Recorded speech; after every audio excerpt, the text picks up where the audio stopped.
Hey everybody, we are talking indie agency news preferred partners. These are folks that completely get what you're going through as an independent agency. So let's talk about contracts. Without the right language in your service agreements or statements of work, you're leaving the door open to, oh boy, scope creep, payment disputes, and excessive IP risks, among other things. Matchstick Legal, one of our preferred partners, offers a free report card analysis where they review and rate your MSA and SOW against more than 50 criteria. Find out if you're getting an A+ or need improvement at matchstick.legal and see all of our partners at indieagency.partners.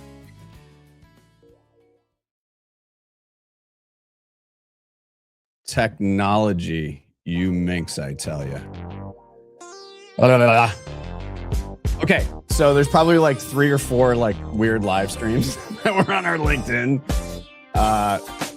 It's been a rough week. So I was just saying that for those of you who may have children with this thing going around, we got hit with it yesterday. So it's been a little chaotic here in the Zanger household. However, we got it figured out. And it's an exciting day, because we're going to get to our show here in a second. But a reminder to all of you, first off, to all of our members, thank you so much for believing in this mission. Our brief, build the home for independent agencies. Home is the big deal here. Our mission is to serve independent agencies and the brilliant people behind them. Our goal, more visibility for indies and more choice for marketers.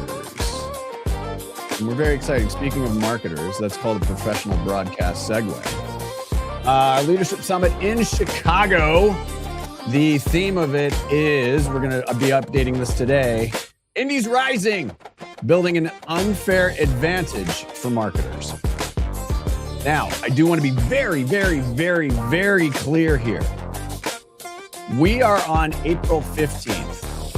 The next day is the Own It Summit. I'm going to pull this up here. Might help if I could spell. Oh my God. We strongly encourage you to join the 16th as well. There's more information coming from Christy and Jean and the crew over at Own It. We are the 15th, they are the 16th. So we're focusing in on marketer-centric. Own It is all about the business of agencies, of independent agencies. So a lot of the very, very important things about running an agency and all the stuff that maybe you don't know, maybe you do know, but could use a refresher on. We had a sneak peek at some of the programming, but make it 2 days. So come hang with us. And then, for sure, stay in town, go to the Own It Summit as well. So, there's that. Now, the good news with getting into this year is that on the back end of 2025, we started building some things. One of which is very important to us. So, Kyle and I do a lot of these, and we love doing it. Like, this isn't like meant to be like, oh, well, we don't like doing the shows. Far from it. We love doing the shows. I just think y'all are going to get a little bit sick of us. So we have so many gifted and talented people as members in the community here at Indie Agency News. And so we created a hosting hub. So shows that we are either doing pre-recorded or live like today, we offer it up to our members to host the shows. They get a full briefing, including description of the show, questions, the whole schmear. And Chantal is joining us today. You came to us at first courtesy of 270B. So thank you for that. They are lovely members. Dallas. Getting a little Dallas representation. I will not mention that I'm a Philadelphia Eagles fan, but I think pretty much everybody knows that. But I think that you raised your hand instantly, and so I want to thank you for that. First of all, I tended to. But yeah, the biggest thing here is, again, this is your platform. When you're an indie agency news member, this is your platform. So we're trying some things, and we're really, really thrilled to be able to offer this up for our members. And Chantal, I want to thank you so much for raising your hand. I'm going to disappear now. I'm going to go back to my roots of being a morning show producer in radio, and I'm going to go ahead and I'm going to let you kick it off. And the biggest thing that we tell you before you go on camera, rule number 1, it's the only rule. Have fun. Have fun with it. And thanks so much for supporting the mission, Chantal. Will do. Thanks, Doug. Okay. As we get started here, just something that I keep hearing is that, indies are getting meetings, but they're not winning. They're winning pitches, but they're having trouble scaling. Or sometimes they could be avoiding new business entirely because they're drowning in operations and the day-to-day. Sometimes new business is supposed to be this kind of superhero that's supposed to solve all agency problems, but it only works if you can get in the right rooms, convert those meetings into actual revenue and profitable work, and really have that business infrastructure to handle it when you do win. So today we've got 3 consultants who have cracked different pieces of the puzzle. We've got Alex Gardner, who gets indie agencies into pitch rooms that they thought were impossible. We've got Mark Duval, who builds the sales systems that turn meetings into actual revenue, focusing on something called the PX, or the prospect experience. And Jordan Warren, who launched Agency C-Suite to give creative founders really that fractional help, that fractional CEO support they need to stop negotiating their own contracts and start focusing on what they're actually good at, which is getting into the work. This is Consultant Corner, peer-to-peer expertise, no BS, just the frameworks you need and you can use on a Thursday morning. Let's get into it. So hi everyone. Thank you for being here with us. I wanted to touch on one thing I said in my intro, which is that new business is supposed to come in with their cape and solve all agency problems. Is there something that you want to share that you're focused on right now as kind of the biggest blocker, or what you're seeing in the new business process or in what's happening in the industry right now that agencies are struggling with? Maybe I'll call on Alex first.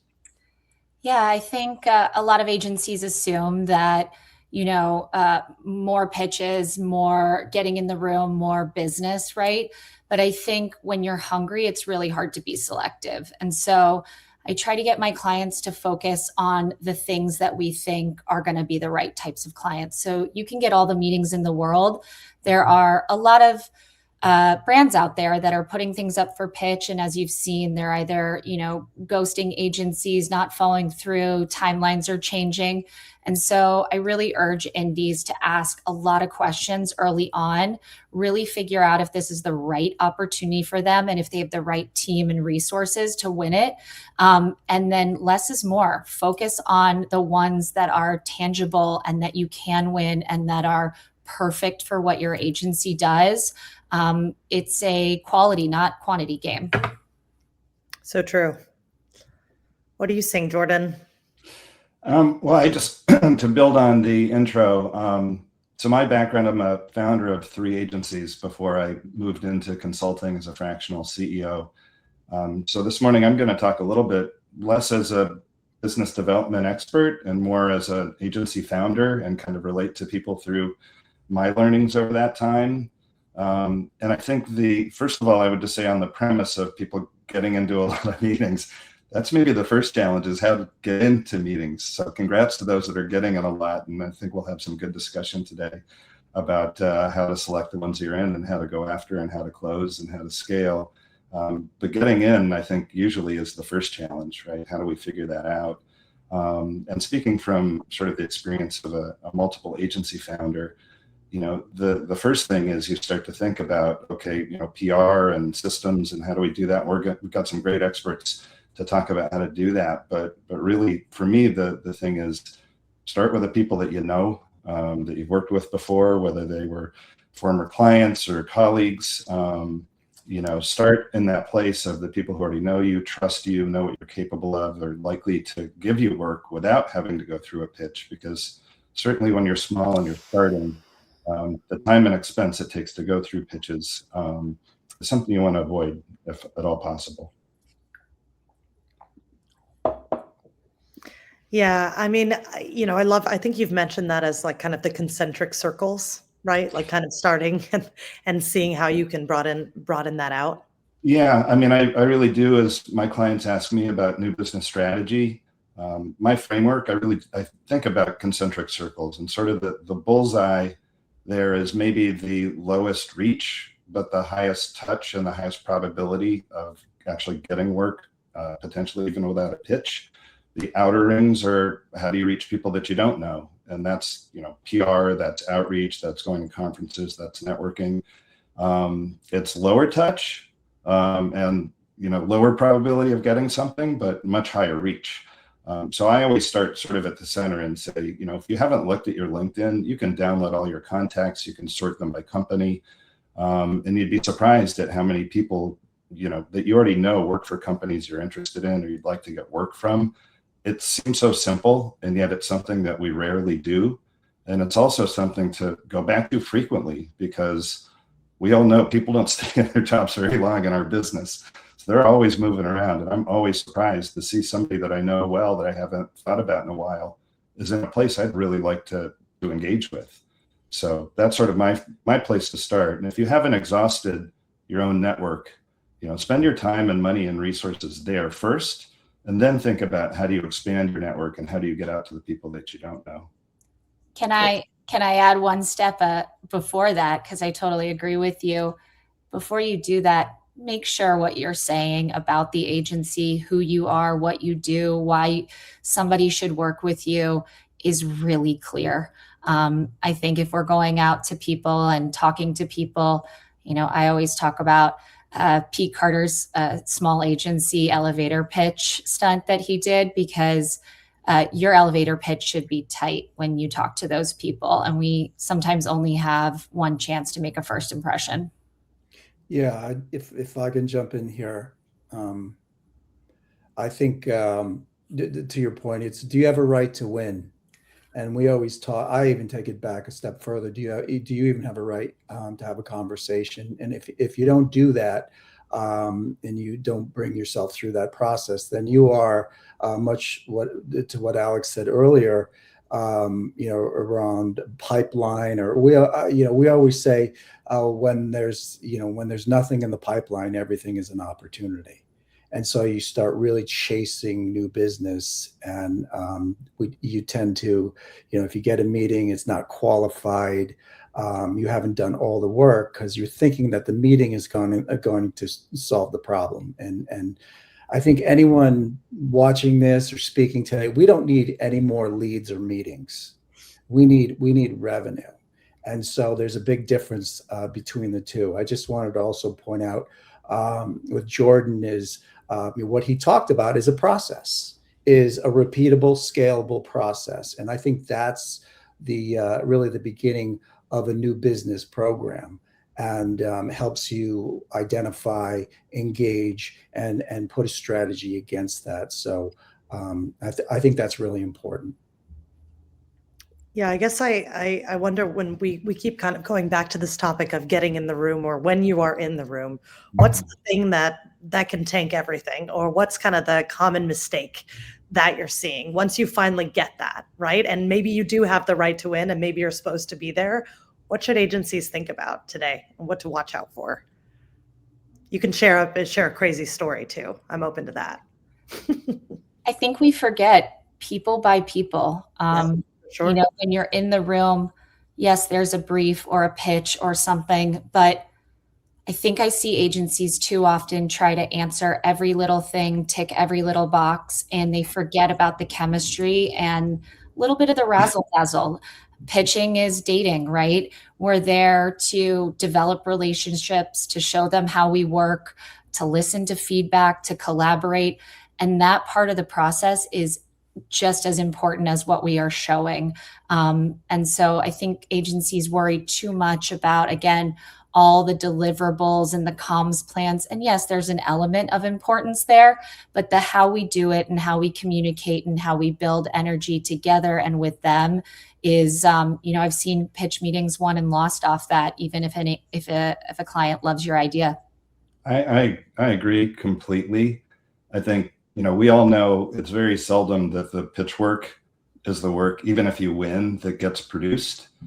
It's really about the process and getting to know the team. And I always sort of laugh, at what are called chemistry meetings, which many times have a brief for the chemistry meeting. And I'm like, is that really a chemistry meeting? Or is that just more of the assignment? And I couldn't agree more that it is about developing relationships.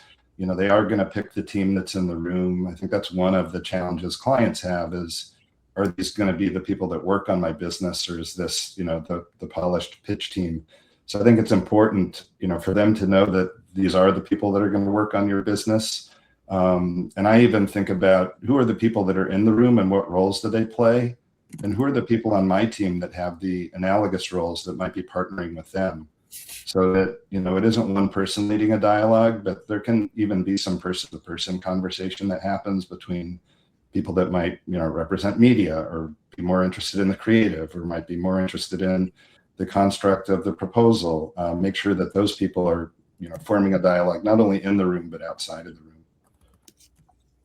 I mean, go ahead, Mark. No. I just wanted to jump in too, and I might be answering the next question. But when you're in the room, you've done. Let's just say you win that opportunity or that project. I think what I've seen a lot is that agencies look at those projects, as the be all and end all. It's an entry point. It is not an end point. And I think a part of the issues that I see is agencies are getting these one-offs, if you will, but there's no strategy to expand that business. So it does become a one and done. And I think the same strategies and rigors that you put into play to win the business is what you're going to do to expand the business. I think great work earns trust, but strategy turns trust into revenue. And so it's got to be a long-term thinking and a plan versus I hate that term, get me in the room, because it's like, what room with what person? And you have you've got great auto work, but this is CPG. It makes no sense. It goes back to relevance. So I think it's really important about not just getting in the room and presenting what you need to present. I think, I believe in, obviously you've got to create those relationships because people do buy, people. But it's, what are you going to do after that meeting? What are you going to do once you've won, what are you going to do to expand that business? Yeah. Mark, interesting you say that. I always talk about dream work versus work that wins. And I'm never advocating for presenting something that you don't want to make or are excited about. But the reality is you're not necessarily going to make the riskiest, best work in year one with a relationship.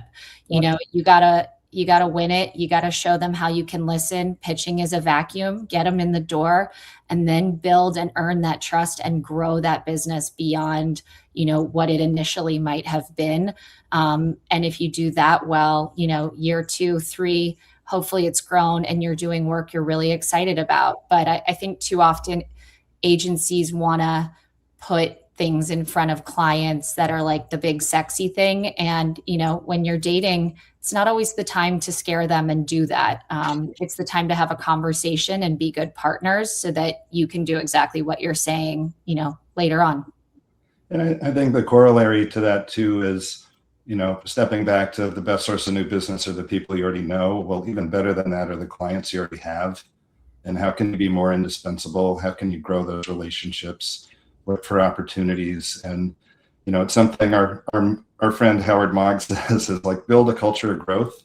It shouldn't just be on a new business person or the founders or leaders. It's really everyone's responsibility to be thinking about how to grow the relationship, how to grow the business. And a lot of that comes from just really understanding your client, their business, where they're going, and anticipate what their future needs might be and how to start layering that into the conversations that you're having around the current work.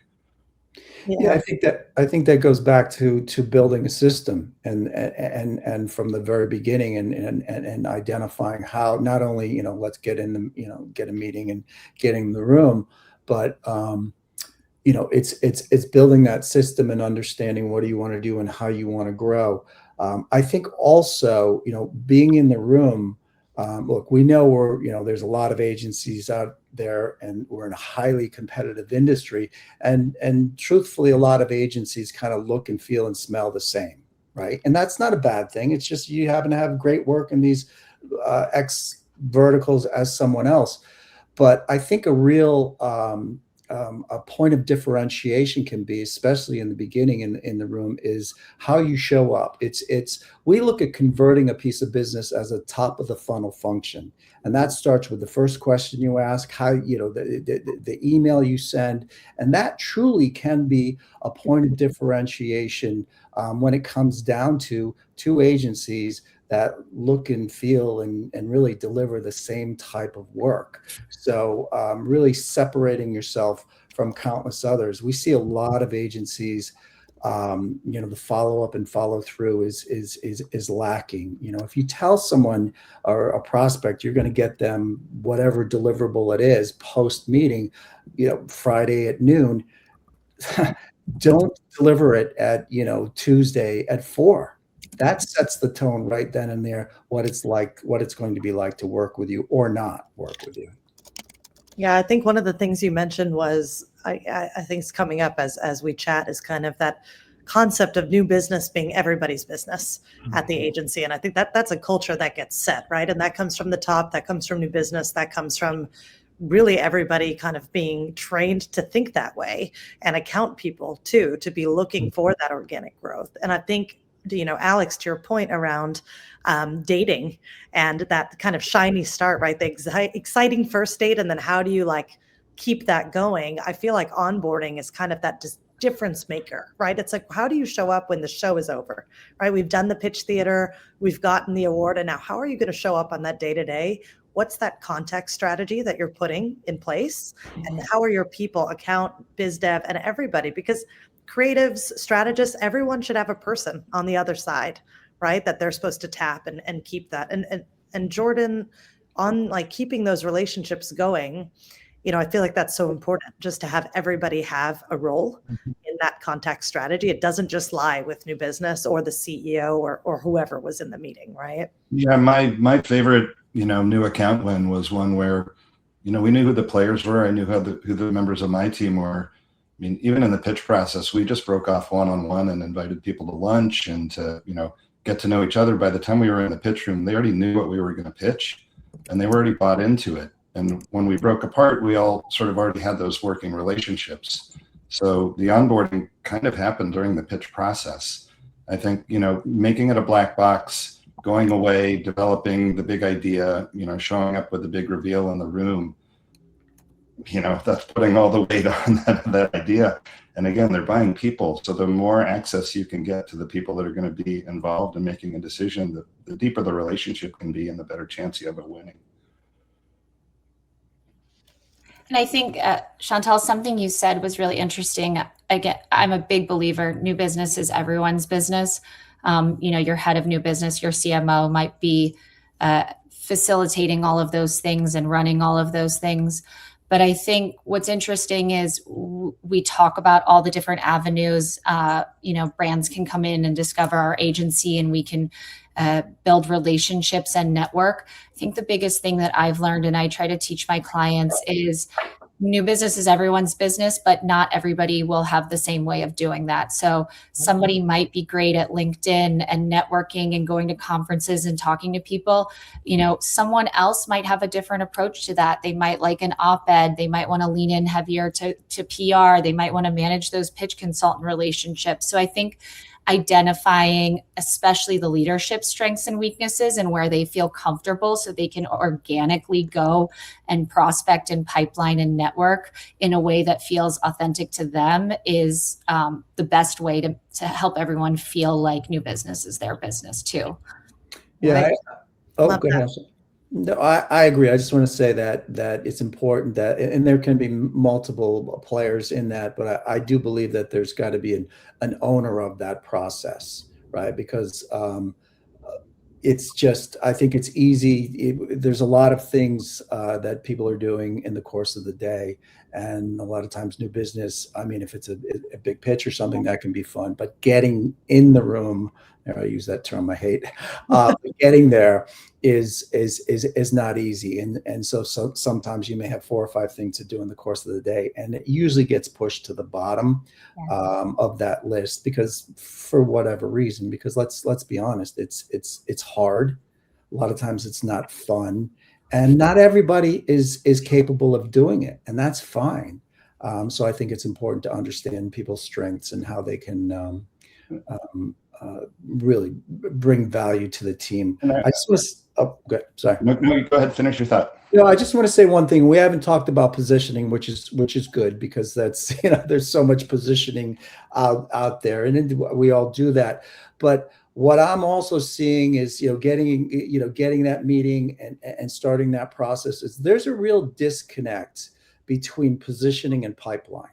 And that goes back to truly identifying that ICP. Do you have a right to win?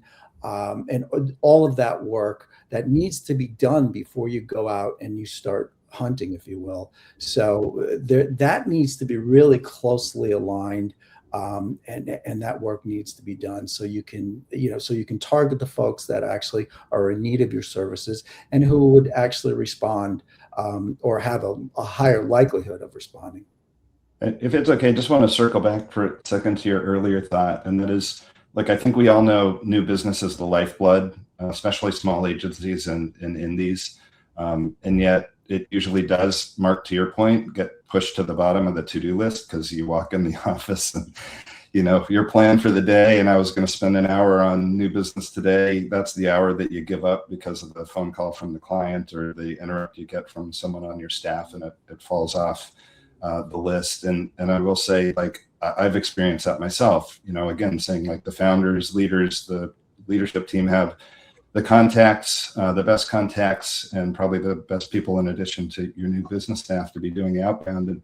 And yet it ceases to be a priority because of how busy we are. And so, one thing I would just say to help remedy that is, find the resources that can take some of that off of your plate. So, the world of fractional, do a little pitch here, is, you don't have to be the chief cook and bottle washer anymore. There are fractional execs. I'm a fractional CEO. There's fractional CFOs. There's fractional HR people. There are fractionals that can take some of that load off of you. It doesn't incur the same expense. You can't afford to hire them full time, but they can take some of that day-to-day work off your plate so you can focus on the things that are most important, which are, one, what you do if you're creative or strategy or producer or whatever that is, but spend more time on new business and developing your pipeline, because that is the head of new business should do. They should be organizing all of those things and prompting you and helping you. And here's an email and hell, let's go to this conference. They should be pushing you guys to do that and giving you the tools to do it well when you don't have the time. Yeah, I'm going to throw in that 4-letter word, sales. We've always said sales is not a punctuated event. I mean, it should be, and that's what I see where a lot of agencies are failing is they look at it as episodic versus operational. And so it should really be a part of the day-to-day agency, but also on smaller agencies, identifying what you can do on a regular and consistent basis, because consistency or lack thereof is quite often the killer of any new business program, because you get busy. But what can I commit to on a daily, weekly basis and do it? It may not be a lot, but just do it consistently. Yeah, I just want to thank you guys. I know we're coming at time here. I want to say thank you to all 3 of you for joining today. If anyone listening in, watching live has any comments, please drop those in the chat. And if not, you know where to find us. Thank you so much for joining. Thank you. And then I have one question that Doug is prodding me on, Mark. Who's your famous neighbor? You got to tell us. Well, this is no reflection of where I live or my home. Okay. But there you go. There it is. and I don't live next to Doug, so you guys can go here. I thought that he was plugging himself, but now this makes more sense. I think it is. I think it is. Thank you all. Take care.